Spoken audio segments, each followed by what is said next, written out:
Halo guys, ketemu lagi dengan saya Ramdan SPD, CGP Kabupaten Serang, Angkatan 8, kelas 14. Hari ini saya akan mempresentasikan korelasi antar materi modul 1.1. Selamat menonton. Bahagia. Perkenalkan, nama saya Ramdan dari CGP Kabupaten Serang, Angkatan 8, kelas 14. Izinkan saya untuk memberikan kesimpulan dan refleksi modul 1.1 mengenai koneksi antar materi.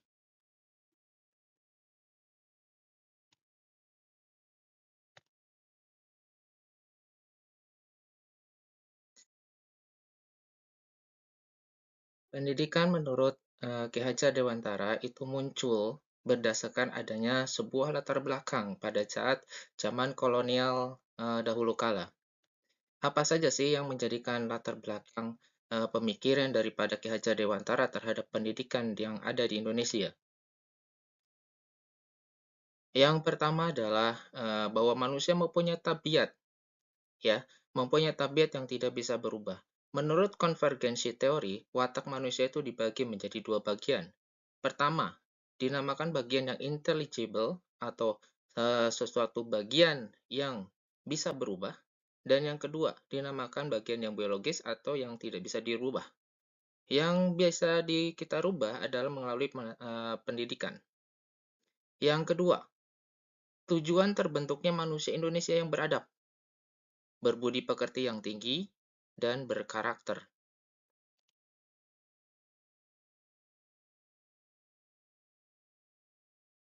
Asas pendidikan Ki Hajar Dewantara.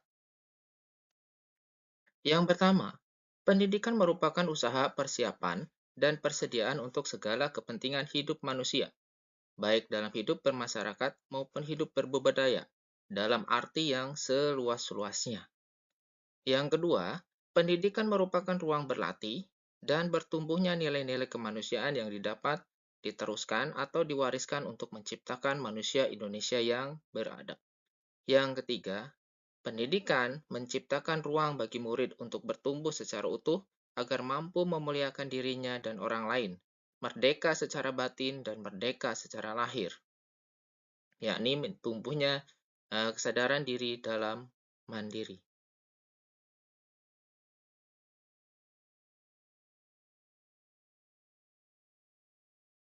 Pendidikan saat ini yang kita perlukan seperti apakah sih? Menurut Ki Hajar Dewantara, pendidikan yang kita perlukan hari ini adalah yang pertama, pendidikan yang bersifat menuntun dan mengarahkan. Pendidik sepatutnya selayaknya bukan hanya menuntun saja atau membimbing saja, tapi mengarahkan anak-anak kita ke arah yang lebih baik. Yang kedua, pendidikan sesuai kodrat alam dan kodrat zamannya. Ki Hajar Dewantara menuturkan bahwa didiklah anak-anak kita sesuai dengan zamannya. Artinya seperti apa? Artinya kita tidak bisa menyamakan saat ini dengan saat lalu. Bahkan mungkin saat dengan masa depan untuk mendidik anak-anak kita. Kita tidak bisa menyamakan mereka. Yang ketiga, pendidikan yang memerdekakan. Pendidikan yang memerdekakan adalah tidak adanya perasaan terkekang atau terbebani dari anak tersebut. Jadi menyenangkan bagi anak-anak tersebut. Yang keempat, pendidikan yang berfokus pada anak. Jangan sebagai pendidik kita hanya berfokus pada tugas-tugas satuan kurikulum yang harus dituntaskan tanpa mempertimbangkan perasaan atau efek kepada anak-anak kita sendiri. Yang terakhir adalah pendidikan bersifat holistik dan seimbang. Apabila pendidikan dilaksanakan secara holistik dan seimbang, maka akan muncullah budi pekerti yang sangat tinggi bagi anak-anak kita.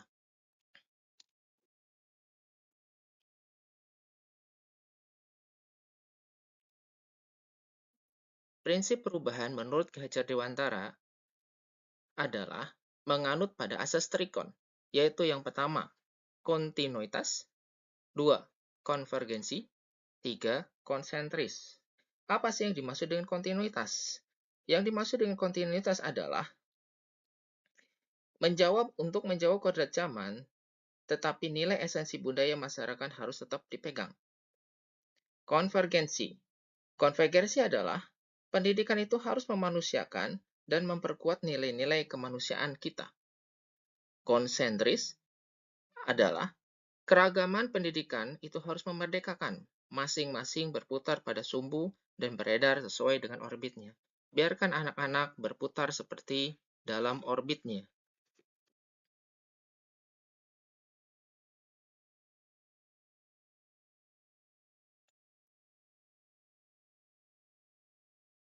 Apa yang Anda percaya tentang murid dan pembelajaran di kelas sebelum Anda mempelajari model 1.1? Tentu saja, sebelum kita mempelajari modul 1.1, saya merasa bahwa 1. Pembelajaran harus selalu sesuai target tuntutan kurikulum yang berlaku, di mana dalam kurikulum tersebut ada yang namanya silabus, KI, dan KD, dan kita terpaku kepada penyelesaian daripada KI KD tersebut, tanpa memperhitungkan perasaan daripada siswa-siswa kita. Yang kedua, pembelajaran kita anggap samakan semua kepada semua siswa, karena kita menganggap semua siswa itu adalah sama. Mereka datang kepada kita, maka kita harus mendidik mereka dengan cara yang sama. Yang ketiga, hal tersebut mengakibatkan apa? Kurang pekanya pendidik atau kurang pekanya kita kepada kondisi anak yang terjadi. Yang keempat, menganggap seluruh anak adalah sama. Yang kelima, pemberian tugas yang tidak memperhatikan perbedaan antara kondisi anak dan kondisi guru. Kita menganggap bahwa tugas yang kita berikan kepada anak, semua anak mampu untuk menyelesaikannya. Bahwa tanpa sadar bahwa kita tidak menyadari bahwa anak-anak itu setiap anak itu berbeda dan unik. Yang keenam, pembelajaran yang masih berbasis nilai, bukan pada proses. Yang kita kejar adalah nilai yang tercantum dalam rapot, bukan pada prosesnya. Hal ini yang mengakibatkan fatal bagi siswa-siswa kita atau anak-anak kita untuk di kemudian hari.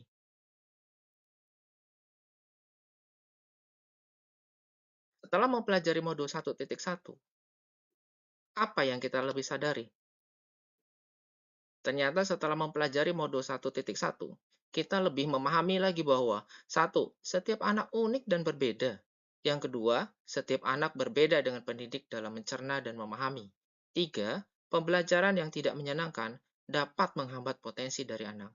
3 hal tersebut yang perlu kita harus pelajari kembali dan kita follow up kembali. Apa yang harus kita lakukan?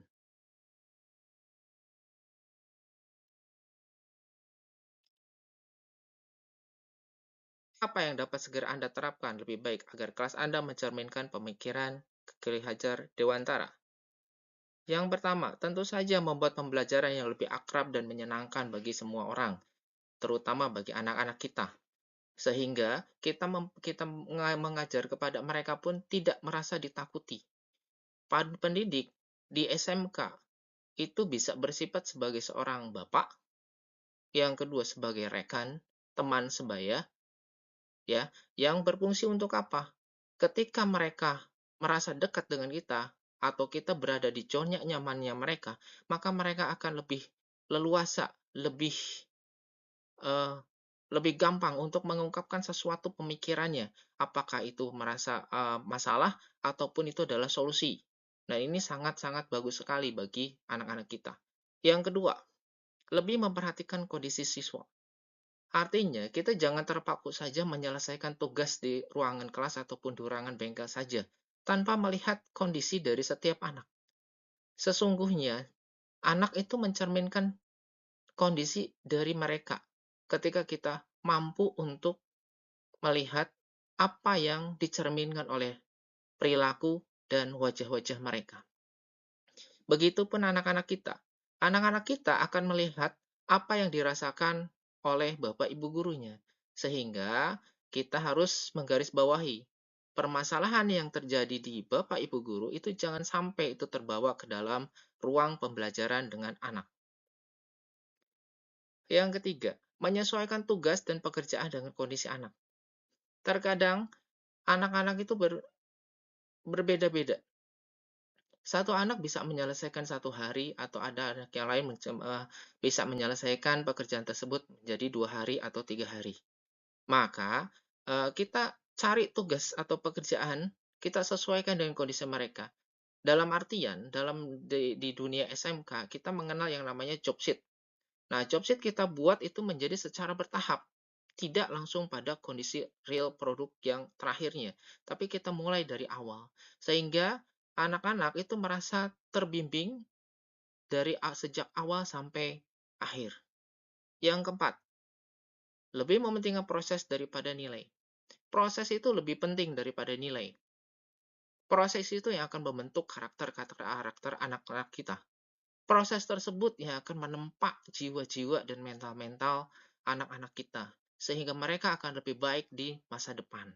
Kita harus lebih yakin, mungkin mereka, anak-anak kita, hari ini dengan belajar dengan kita mungkin buruk dengan kita. Tapi kita harus yakin, mereka akan lebih baik itu di luar daripada mungkin dengan kita. Jadi terkadang ada yang kondisinya seperti itu. Jadi, kita tidak lagi merasa senang dengan nilai yang dicapai oleh anak, hanya sebatas nilai saja, tanpa adanya proses. Yang kelima, membuat modul dan perangkat yang dapat membantu anak dalam belajar. Kita sederhanakan modul dan perangkatnya. Kenapa? Karena zaman sekarang, anak-anak lebih condongnya adalah untuk melihat sesuatu yang simple. Sesuatu yang simple, tidak terlalu rumit. Kenapa? Karena zaman mereka itu berbeda dengan zaman kita, zaman dahulu kala. Zaman sekarang itu adalah zaman teknologi. Jadi mereka lebih condong, lebih menyukai sesuatu yang aplikatif. Walaupun tanpa kita harus melupakan teori atau pengetahuan yang harus kita berikan kepada mereka.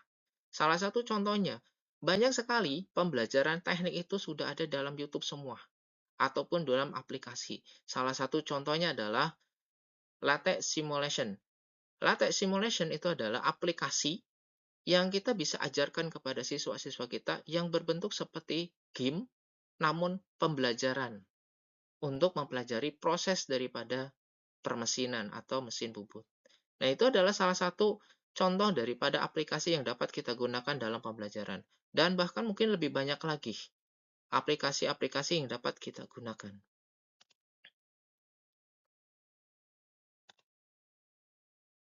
Tujuan pendidikan adalah murid, murid, dan murid. Jadi sejatinya pendidik itu tidak hanya memberikan perintah saja, tapi pendidik juga harus mampu untuk mencontohkan. Mencontohkan untuk siapa? Mencontohkan hal-hal yang baik kepada anak-anak kita. Baik dari segi spiritual maupun material. Contohnya dalam pembelajaran. Dalam pembelajaran, khususnya di SMK, praktek, maka kita harus bisa mencontohkan atau mendemonstrasikan dulu kepada siswa tersebut.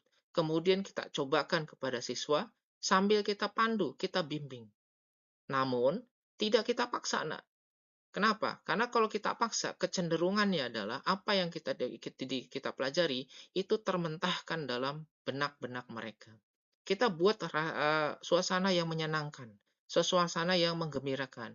Maka sesekali kita coba masuk dalam zona nyamannya mereka.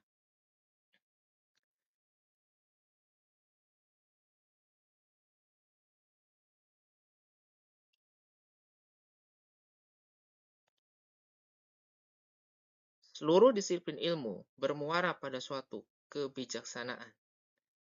Maka tujuan daripada pendidikan adalah membentuk insan-insan kebijaksanaan. Demikian yang saya bisa tuturkan dari kesimpulan dan refleksi modul 1.1. Semoga ilmu yang kita dapat bisa berguna bagi semuanya. Mari kita menjadi pendidik-pendidik yang menyenangkan bagi siswa-siswa kita semua. Terima kasih. Salam bahagia.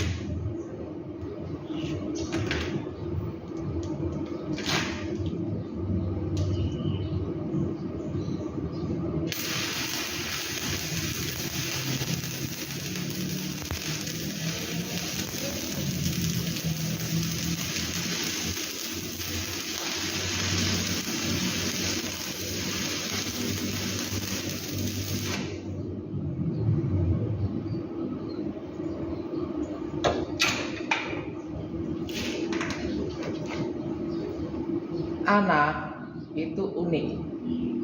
Mereka berbeda-beda, hampir sama seperti elektroda. Berbeda elektroda, berbeda perlakuan.